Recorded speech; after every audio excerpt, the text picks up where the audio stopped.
Hello A2, welcome to your mark scheme for your first formal assessment.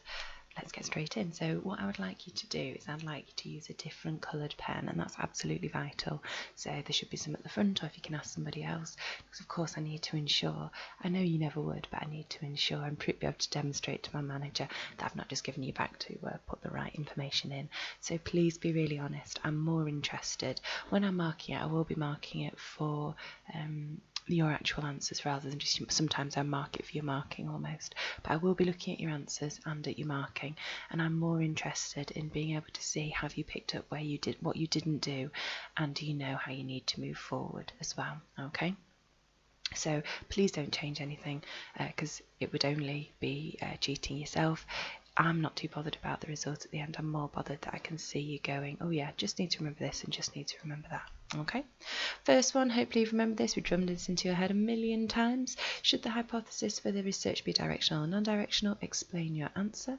1 mark because of course it should have been directional, and another mark because there is past research indicating the likely direction or effect. So there's past research that allows us to work out which direction the hypothesis should go in, where it goes. Okay, this one's broken down into two AO1 marks and 2 AO2 marks. So there's 2 marks at the beginning for the definition. So operationalising involves clearly specifying or defining, and I'd like to see a word there in there somewhere about specifying or defining, and then also some reference to observable behaviours, because the behaviour must be observable. There doesn't need to be a judgment made, and mentioning that it can be measured. Okay, so I'd like to see at least 2 of those 3 to get the 2 marks of definition. But if you've missed the third one out, we can still get the 2 marks. But I'd just like you to mention, to make a note that you also need to put observable as well. You get 2 marks for behavioural categories. Some of the suggestions on the mark scheme: use the lane, cycle lanes or tracks, passing pedestrians at a distance of at least 1 metre, and using bicycle bells as a way of riding a bike with care. I'd like you to look at your examples. If they aren't those, I also put on wearing a helmet, although I think that was a little bit questionable, because riding a bike with care, of course, does that mean with care to other people or with care to yourself? So if it's other people, it'd be things like the bike lane and the bicycle bell, but if it's for you, then obviously it's wearing a helmet. So I'll be a bit flexible with that, but really think, what does the term riding a bike with care mean? I need you to have a look, whatever your behavioural categories are, if they're different, I need you to think, do they define riding a bike with care? Do they require any judgment, or would absolutely everybody know exactly what they were looking for and they wouldn't have to make any judgment? Like being careful. Well, what does being careful mean? So again, back to those observable behaviours. So it must be observable. Okay, so please have a look at those carefully. If they're not those ones automatically, that doesn't mean they're wrong, but you just need to think, are they, is there no judgment, and are they observable?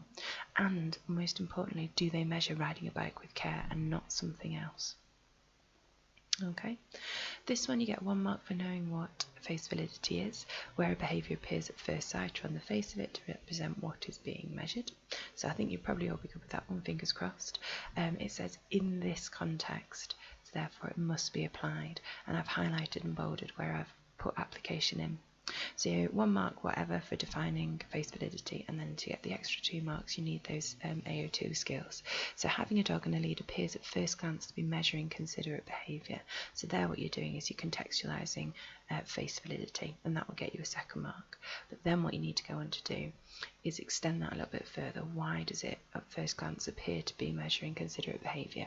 Because if a dog is on the lead, it's less likely to upset other people, get close, frighten them, anything like that. So define it, apply the definition, extend the definition with more application. So the key thing I'd want to see there is, can you highlight or bold or underline your information? And then it was C, event sampling, so hopefully you all got that one, because it said in the scenario, recording each target behaviour whenever it recurred, so tallying it, rather than time sampling, which would be looking at the situation every 10 minutes or so. They do put a time limit, I think it was from 2 till 6, 4 till 6, but that wouldn't be, that's not, it's got within that time, you'd break it down into chunks of time, and this is event sampling, so you'd be looking for the events, so when that behaviour occurs. So it's not time sampling, that's just the chunk of time that the observation took place. If it had to be time sampling, it would be broken down again into chunks of time. Unfortunately, all observations must have a start and an end point. They must all end, which I know would be very hard for some psychologists.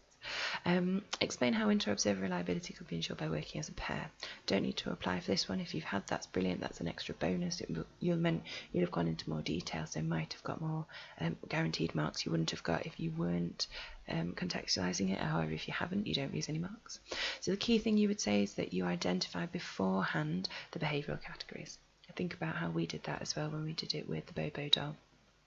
Agreeing beforehand your behavioural categories. You would then observe them separately, and the key thing there is that you've mentioned separately and tallying the behaviour, and then you would mention, like I said, emphasise that they would be correlated in some way. And if you've gone on to talk about things like Spearman's rho or Pearson's R and a correlation coefficient of plus positive 0.8, then you're doing really, really well. But the key thing I would want to see is it was correlated to see if there was some agreement. Calculate the ratio of considerate behaviour observed in Greensville. So this one, I know everyone will have been a fan of this one, and I did take some questions out of this. So this was a really questions that were asked in the exam, and I removed some of the questions, and an additional question I moved was another maths question like this. So you do get them coming up quite a bit. They are definitely ones you can all manage because you're all here on A level, so you've got your GCSE results, but some might need to just take a moment and just break it down. Okay, so you get 1 mark for the correct ratio of 3.32, and then 2 marks for the full workings. So you get a mark for, well, don't necessarily get a mark. If you do all of these things, you get 2 marks. So you add together all the considerate and the inconsiderate behaviours and come up with 54 and 36, and then you look at what they're both divisible by, so 9 or 18 in this case. So 54 divided by 9 is 6, whereas 36 divided by 9 is 4, so you get the ratio of 6 to 4, but then that can be simplified down even further in 3 to 2. Okay, if you're not sure about that one, have another watch of the video, think about it a bit more, and maybe just briefly Google ratios, or have another look back. Go find those GCSE maths books that I imagine are lying somewhere lovingly in your room, cared for, dusted daily, and open those up and have another look at ratios. Okay, the thing about this one, which I think potentially could have tripped you up, so something to remember, although hopefully spotted it, explain why the chi-squared test was an appropriate test to use in this case. So it does require application. Okay, data is nominal, because it's behavioural categories. The students are looking for a difference between Greenville and Brownton, and the design is independent as participants are only observed in one location, or we're looking at 2 different locations, so Greenville and Brownton. You would get the marks for those. Please make sure you've applied somewhere. You wouldn't need to apply every single one of them to get the 3 marks, but there needs to be some application for you to access all 3 marks. The 4th point is one I've included on the mark scheme, which is one I thought you might like to be aware of. Now, I would still give you the marks for independent design because the participants are only observed in one location. However, another way that it can be viewed according to the mark scheme is that independent, unrelated, or categories, they are exclusive. Observations cannot appear in more than one cell, so you can't observe when you tally, it's nominal data, isn't it? So when you tally, it's frequency, how many times somebody has done something. If that confuses you, don't panic, don't continue with what you're doing. However, for some of you feel more confident, just want to expand your knowledge slightly further, then that's something that you might want to be aware of as well. State whether or not the results of the chi-squared test is significant, and justify your answer. So you get 1 mark for each of the following until you've got 3 marks. Yes, the result is significant. Hopefully you've all worked that out. If you haven't, a piece of advice that I would give you, or even if you have, you can use this in the future. Just to remind you, at the bottom where it says if the critical value is higher or lower or whatever it is than the significant value, so where it gives you that instruction at the bottom, I would write, for me I find that a really difficult process to follow, so above I would cross out or just right above critical, the critical value, so the important value that you, critical value, the important value you found from the table. And then over calculated value, I would write the calculated value number as well, and then read the sentence again. And when it has the numbers in instead, it becomes much easier to spot if that sentence is correct or incorrect. And if it's correct, it's significant. If the statement is incorrect, then it's false. So for example, if it said 5 is less than 2, that's incorrect. So the results would not be significant. Okay, but in this case they are. So that's just something to think about if you weren't sure. And then you need to explain, because the calculated value is more than the critical value table, more than the critical value, and then it depends which one you've used, the one or the two-tailed test. You could have used either, I'd imagine, because at the start we said directional, that a lot of you will have gone with the one-tailed. However, the mark scheme does allow you to go with the two-tailed as well, both of which would have made it significant. So you'd need to mention the critical value being the calculated value being more than the critical value in there. And what I would encourage you to do, they haven't done here, is put in the calculated value of, and then say how much the calculated value is, and then the critical value of as well. There you go. So you could, that's the argument on the mark scheme there as to why it could be one-tailed or two-tailed, but I think that most of you would have gone with one-tailed, where the degrees of freedom equals 2. So yes, it was significant. Why was it significant? Because the calculated value is more than the critical value when using a one-tailed test with a significance level of 0.05, where the degrees of freedom equals 2. So make sure you've included all of those things: calculated value, critical value, significance level, degrees of freedom, one-tailed, or if you use two-tailed, and whether it's significant or not. This is one again that I think all of you would have known the information about, but I did pick this question partly for this whole exam paper, partly for this question, because I do think it would be one that maybe threw you, but actually you know all of this information. So in the discussion section, they want to further discuss their results beyond the fact that yes, they were or weren't significant. They want to talk about levels, make it in relation to the level of significance. So it's important to be aware of the level of significance. You could just say in a piece of research, yes, it was significant, but which makes it sound really, really impressive. But then if you use a significance level of 0.9, for example, then obviously that would be have a huge room for lots and lots of errors, so it wouldn't be that impressive. Almost everybody would find significant results using that significance level. So they want you to delve a little bit deeper and show off your knowledge a little bit more. So the kind of things you could have included, or what we'll start with is what the paragraph needs to look like. So some of the skills. It needs to be clear and coherent for 4 marks, so well written. It needs to show a sound understanding of levels of significance. So have you explained them clearly? Do you understand levels of significance clearly? It needs to be applied to the context, and again, not fully, only briefly. So it needs to be some AO3 in there. And then it needs to be effective use of terminology, which I think all of you will come across.